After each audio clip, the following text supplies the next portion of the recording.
Hello friend, मैं अभिषेक शर्मा आपका technical classes में स्वागत कर रहा हूं और आज अपन यहाँ पे बात कर रहे हैं चैप्टर नंबर 6 की प्रॉब्लम नंबर 6.1 की। तो देख लेते हैं क्या है प्रॉब्लम आपके सामने। तो सिंपल प्रॉब्लम है, एग्जाम्पल नंबर 6.1 की बात कर रहे हैं, जिसपे दिया है steel bar 2 metre long and 40 mm wide and 20 mm thick is subjected to an axial pull of the 160 kilonewton in the direction of its length.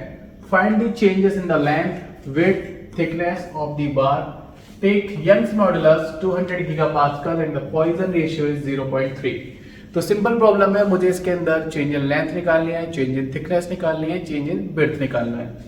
तो सबसे पहले मैं आपके सामने बता दूं कि अगर अपन इसको कंसीडर करते हैं, लेट्स सपोज दैट ये मेरे पास डायग्राम है जिसमें मेरा एक्सियल लोड लगा है 160 किलो न्यूटन। ये मेरा 160 किलो न्यूटन। तो इसकी लेंथ दे रखी है जो कि इसने 2 मीटर दे रखी है, यानी कि 2000 mm की बात करूंगा। ये मेरी थिकनेस कंसीडर कर ली और ये मेरी विड्थ कंसीडर कर ली। तो ये मेरे क्रॉस सेक्शन एरिया को कंसीडर करेंगे। तो सबसे पहले मैं निकालूंगा यहाँ पे चेंज इन लेंथ। तो चेंज इन लेंथ का फॉर्मूला मुझे पता है PL/A ही होता है। P मतलब जो कि अप्लाइड फोर्स है, या फिर आप बोल सकते हैं एक्सियल फोर्स लगा है। L मतलब आपकी जो लेंथ है, जो मैंने आपको 2 मीटर दे रखी है वो। एरिया मतलब कि जिस डायरेक्शन में आपका फोर्स लगा है उस डायरेक्शन में आपका जो क्रॉस सेक्शनल एरिया है उसको कंसीडर करेंगे। तो 40 × 20 आपका क्रॉस सेक्शन एरिया हो गया। ये इसकी विड्थ है, ये इसकी थिकनेस। 200 गीगा पास्कल को मैंने यहाँ पे चेंज किया 200 × 10⁻³ मेगा पास्कल, या फिर और आप लिख सकते हो न्यूटन पर mm स्क्वायर। तो ये वैल्यू मैंने यहाँ पे पुट कर दी। जब आप इसको सॉल्व करेंगे तो आपको यहाँ से वैल्यू मिलेगी 2 mm।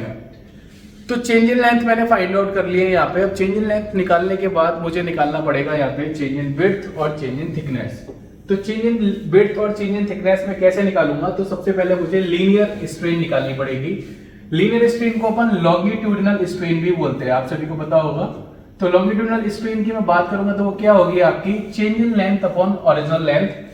चेंज इन लेंथ अभी मैंने थोड़ी देर पहले निकाला है 2 mm।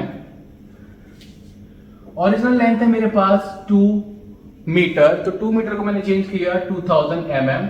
जब मैंने इसको सॉल्व किया 2 से 2 कैंसिल आउट हुआ तो नीचे 1/10⁻³ आया, तो ऊपर जाएगा 10⁻³ जिसको मैं लिख सकता हूं 0.001। इसके बाद मुझे अब निकालना है चेंज इन विड्थ। तो चेंज इन विड्थ निकालने के लिए उसने मेरे को दे रखा है क्वेश्चन में पॉइसन रेशियो। तो पॉइसन रेशियो मेरे को पता है कि lateral strain over linear strain होता है।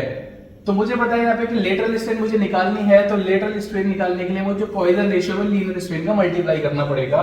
तो उसने वही किया कि लेटरल स्ट्रेन निकालने के लिए उसने पॉइसन रेशियो का लीनियर स्ट्रेन में मल्टीप्लाई कर दिया। तो जो वैल्यू निकल गया 0.3 मल्टीप्लाई 0.001 आएगा। यहाँ पे गलत लिखा हुआ, ये होगा 0.001।